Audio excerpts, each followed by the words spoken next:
Vidette Vanderweide with VidetteVanderweide.com, and I'm here with another Spotlight interview and super stoked to bring you this special woman.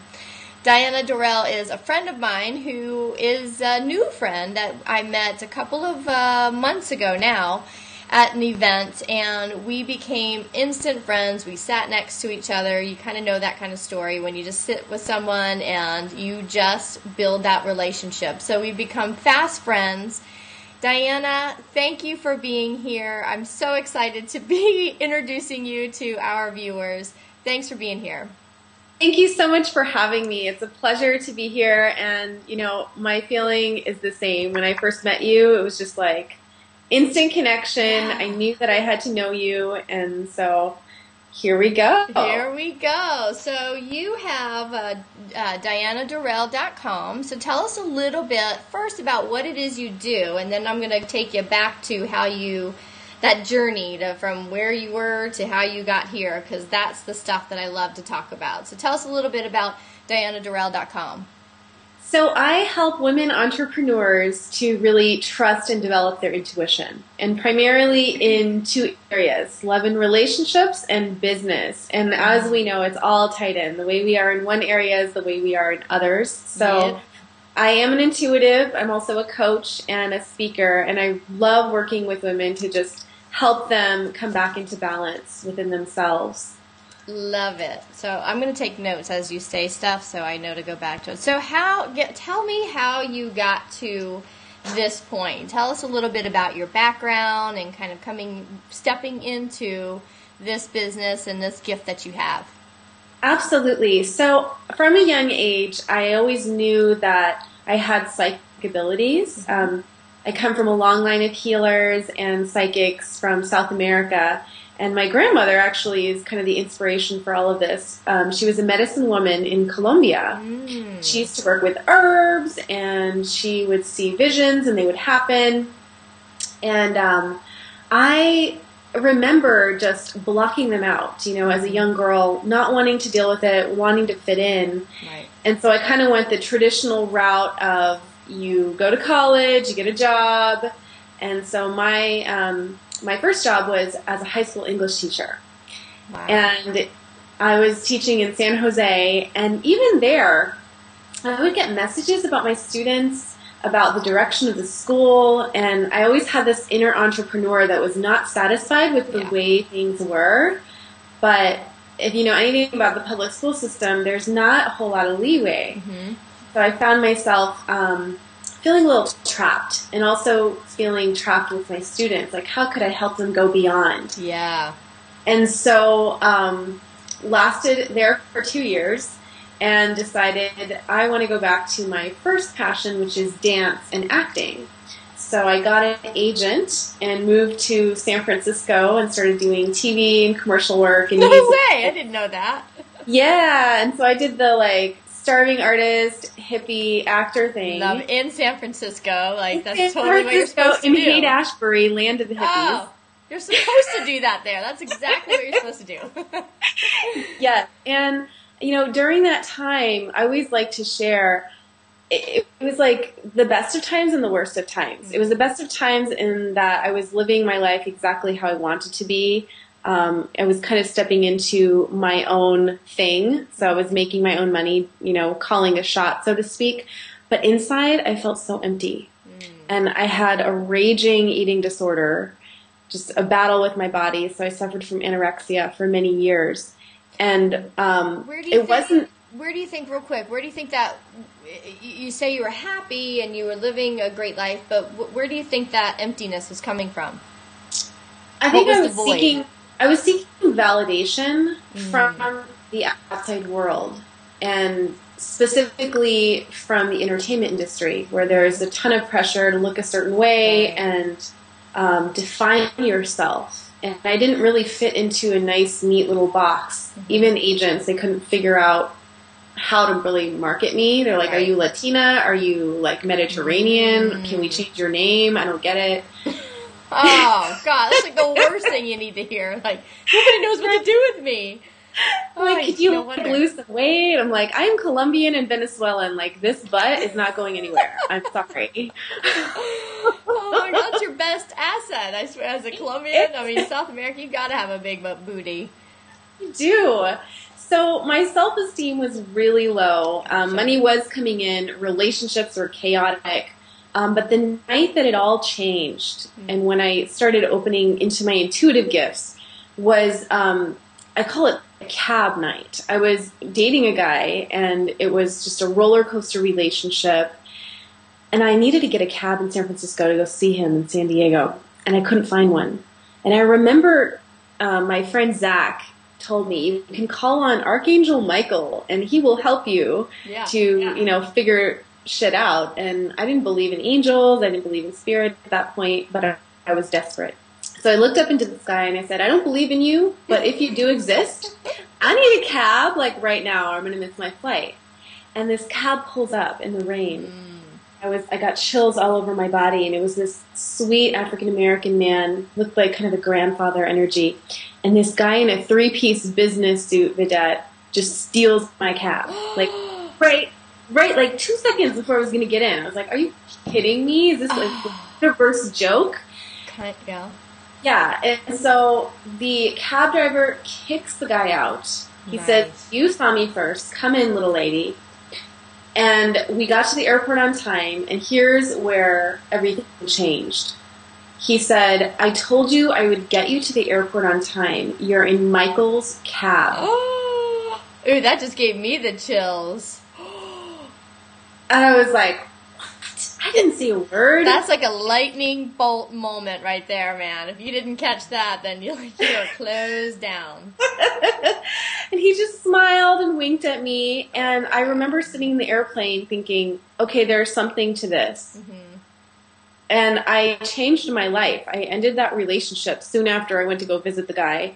I kind of left acting and dance for a couple of years, and I started getting healthy again and started doing intuitive readings for people. And from there, I got a radio show, a TV show, and as they say, the rest is history. Wow. Okay, so it sounds like you kind of, when you left acting and dancing, you kind of just, and I don't know, I want to fill in the blank there from that to where you are now. It sounds to me like you just kind of let it all go, like let the pieces fall where they may, so to speak. Is that what happened, or how did you all of a sudden start doing intuitive readings and getting into the faith of your gift? Yeah, so it was baby steps. So first I made the conscious choice, I need to get out of the entertainment industry because it's just killing me right now. I knew I was maybe going to go back to it, but from a different perspective. And so to make money, I started working as a teaching artist. So again, the teaching aspect was there. So I was working with young kids in the public schools, and on the side, I was doing card readings and going to workshops, and ended up going to Hawaii at one point to work with Doreen Virtue. So all of that stuff kind of came together full circle at the end of 2009. And then from there, I left my hippie village in San Francisco, got my own apartment, and started teaching classes on intuitive development. And that's kind of where the shift happened. But throughout that process, I always maintained that sense of dance in children. I notice it now just as I'm talking to you. Because even then, I was, I think, teaching hip-hop to kindergartners once a week. How cute. How fun. Ballet. So you still stay tapped into that desire, that thing that you love, dance and art. You still tapped into it, but it's in a totally different way than you thought was supposed to be the way that you were tapped into it. Exactly. And it really fills my heart to see little girls, young girls, women blossom into who they're really supposed to be. And sometimes it does take kind of taking the observer role or the teacher role to see where in ourselves, we're disconnected. Right. So now you had mentioned that your family, you have a long lineage of intuitives in your family. So I don't think, coming home and saying to your family, hey, this is my career direction now, was a surprise to them. But at the grocery store, if someone says, well, what do you do? How do people react when you tell them what you do? Because it's not mainstream yet, really, to be, an intuitive healer.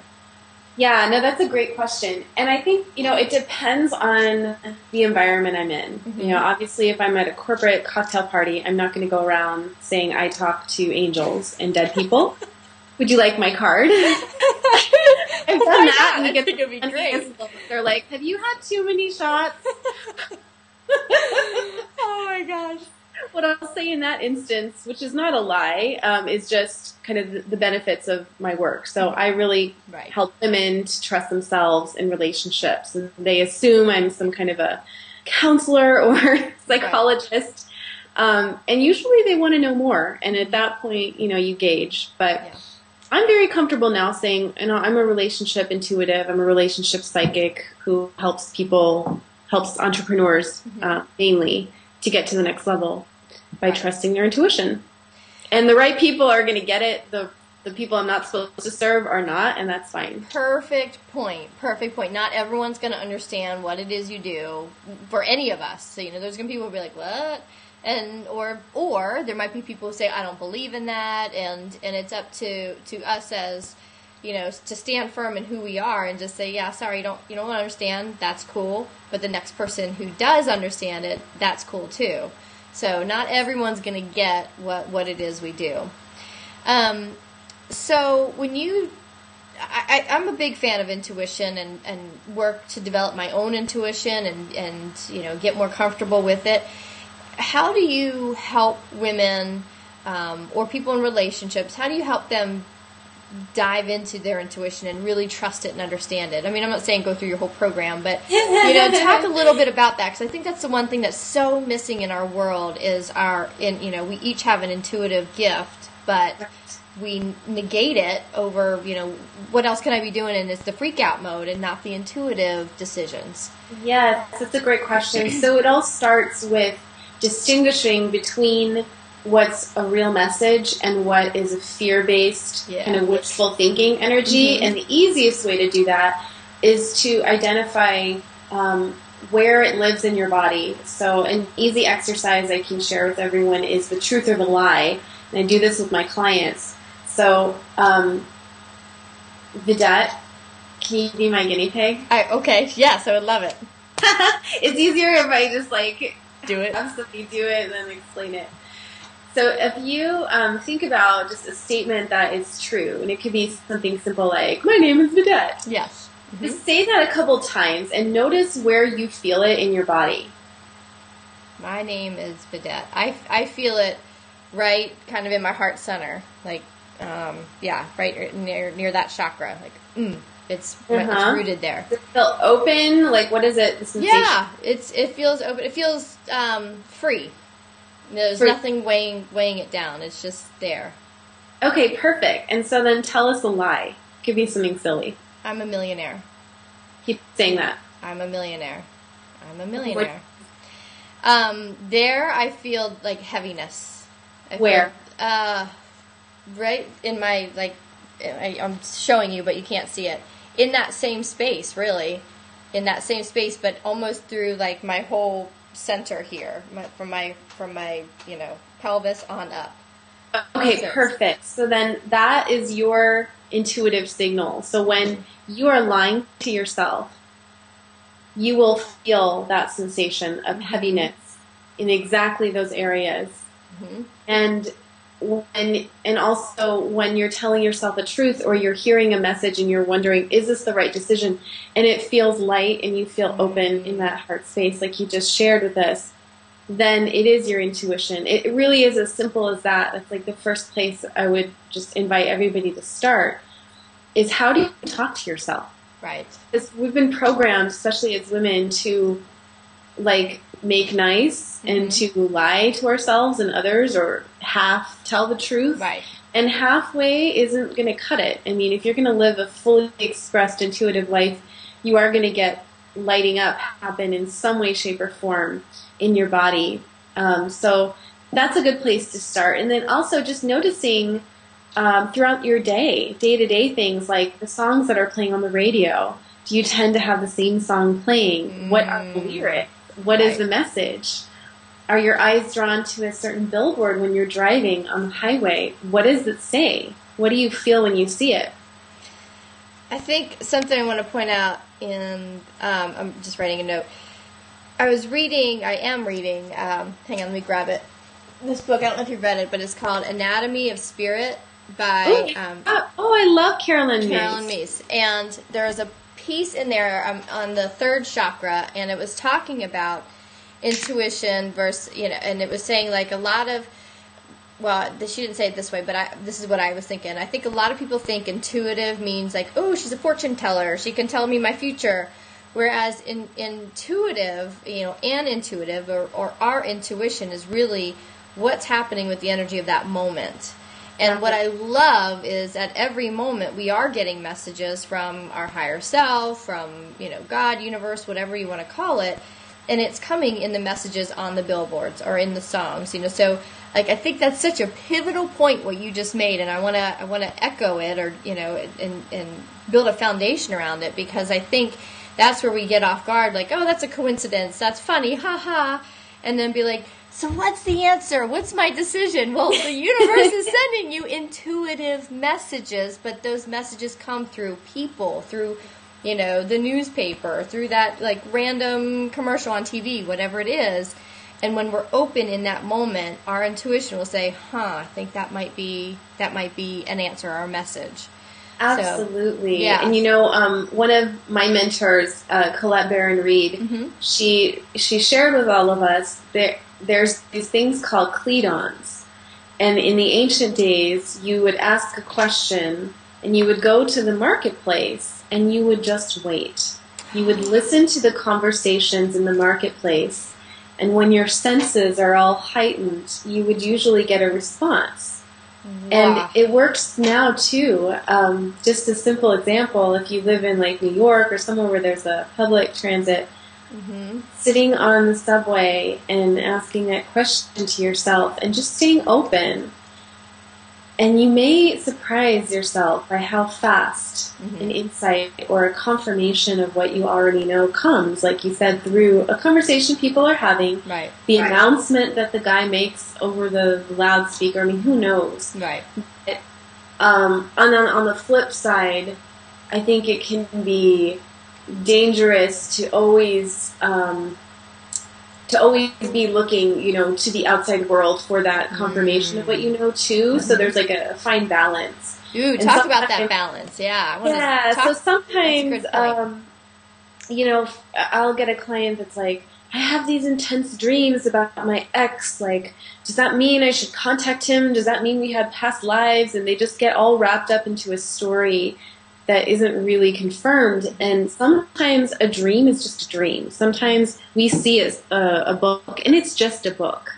The difference is what we just did with your body. When you see that book or you see that yourself in that dream and you wake up, are you in this panicked, high anxiety state? If you are, it's probably your subconscious just working something out. And there doesn't necessarily mean there's something to do about it. Right. So if you wake up and it's expansive and you feel creative and you've got to write something down, listen to that, because it could be an authentic message for you to take action. So what helps you come into balance between those two extremes is remembering to take care of your basic needs. I know that sounds so simple, but are you hydrated? Are you moving your body? Are you getting enough sleep? Are you doing pleasurable activities, or is it all work and kind of push masculine energy? We need both. It's that harmony between our masculine taking action and our feminine of just being receptive and tuning in. And at any given point in the day, we can come out of balance. So just noticing, which energy am I in? And when you're interacting with people, or let's say your spouse, oftentimes couples will come to me and want to get divorced, and I talk to them, and it's like, oh, both of them are coming home from work and they're masculine.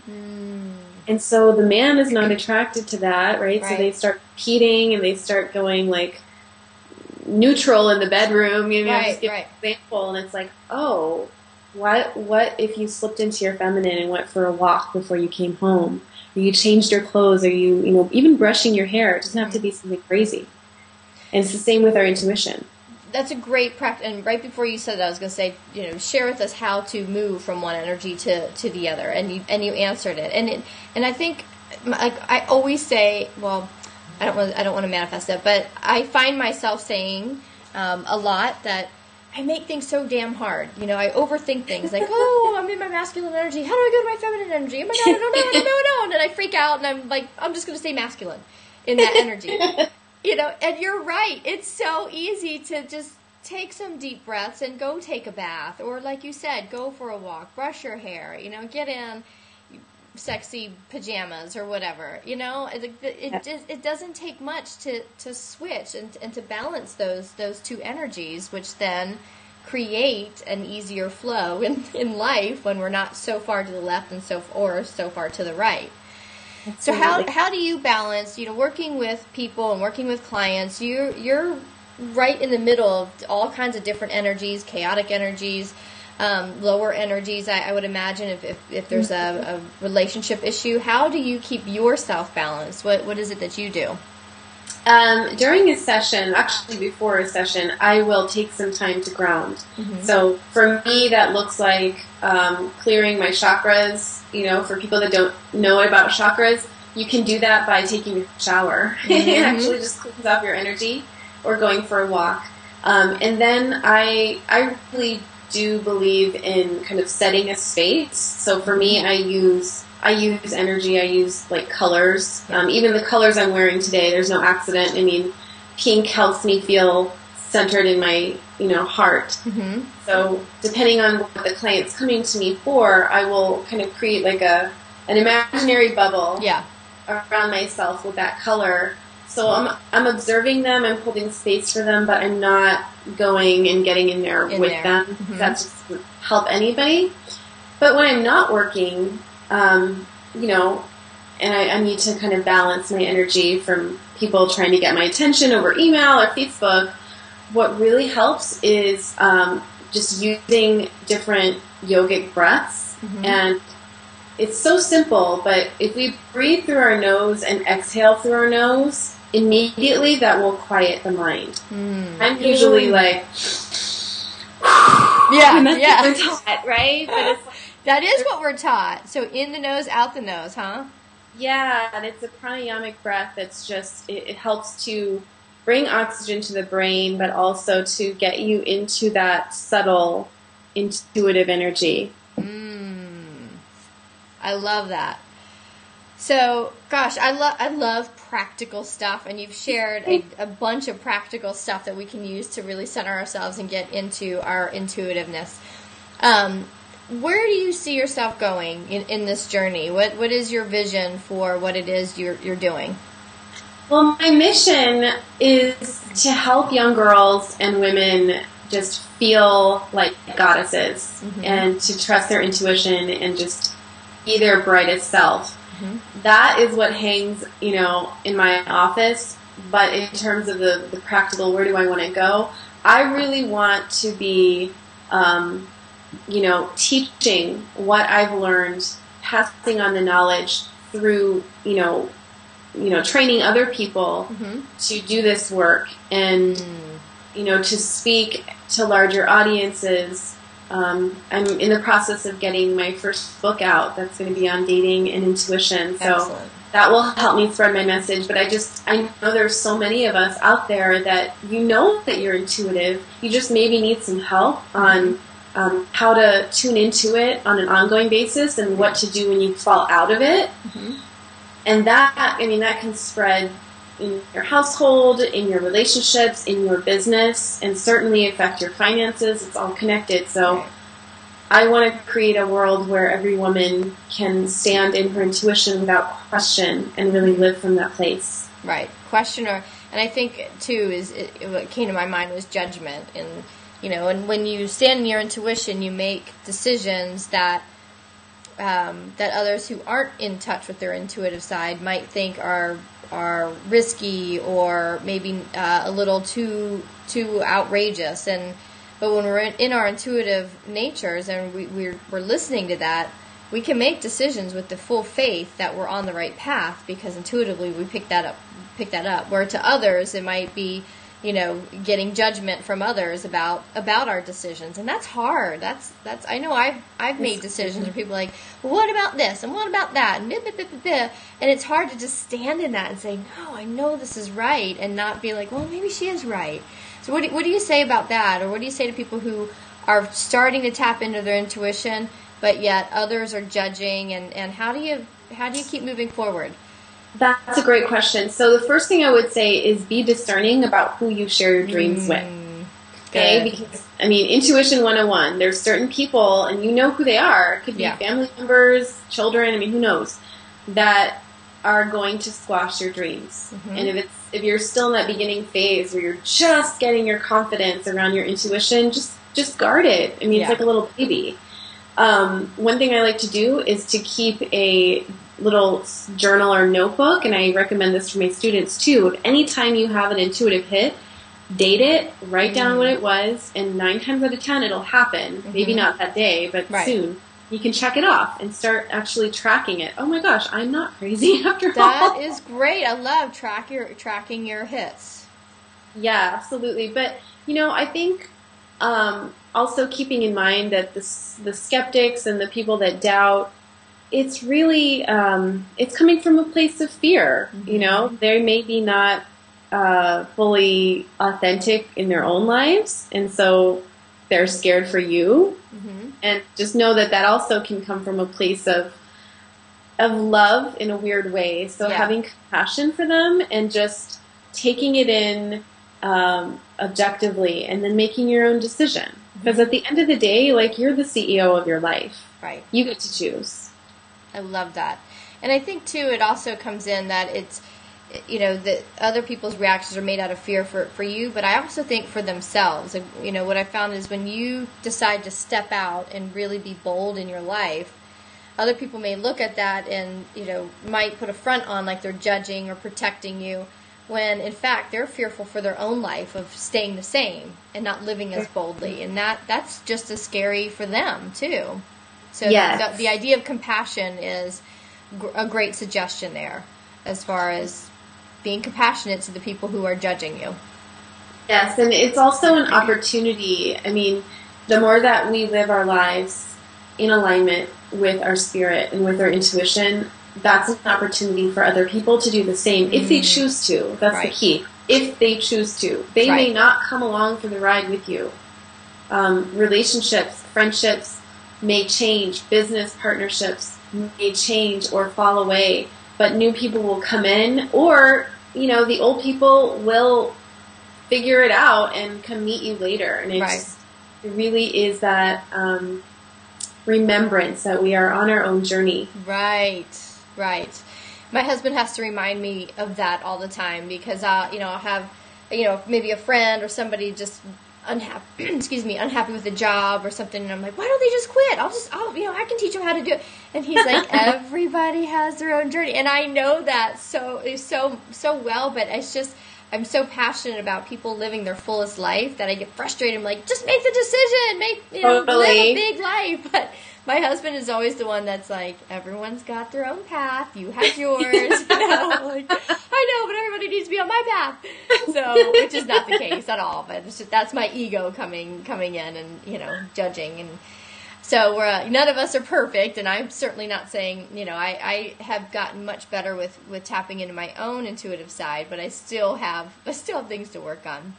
We all do. We all do. And that's the fun part. We get to laugh at ourselves and get right back on the horse. But I think, the great thing about laughing and the biggest thing with developing my own intuition is also developing awareness. And it's the awareness to be able to catch those old habits or those old beliefs and catch the ego when it's creeping in on my decisions or my, or judgments and things like that. So with intuition comes a really great awareness so that you catch yourself more easily and say, all right, I got to let that go. What am I intuitively feeling right now? Yes. So awareness is a very, I think, just as powerful sometimes as intuition of a, of a character. I don't know if it's called a characteristic, but so for anyone watching this, tell us a little bit about what it is you offer and where we can find more information about you. Sure. So I am happy to offer everybody a free report, and it's called The One Question That You Must Ask to Stop Second Guessing Yourself, which is one of the biggest things that we all struggle with is second guessing and how to just go for it. And so I put together a report. You can get it. It's free access at my website. You just go to my homepage at www.Diana Dorell, that's DianaDorell.com, and join my newsletter. All right, very good.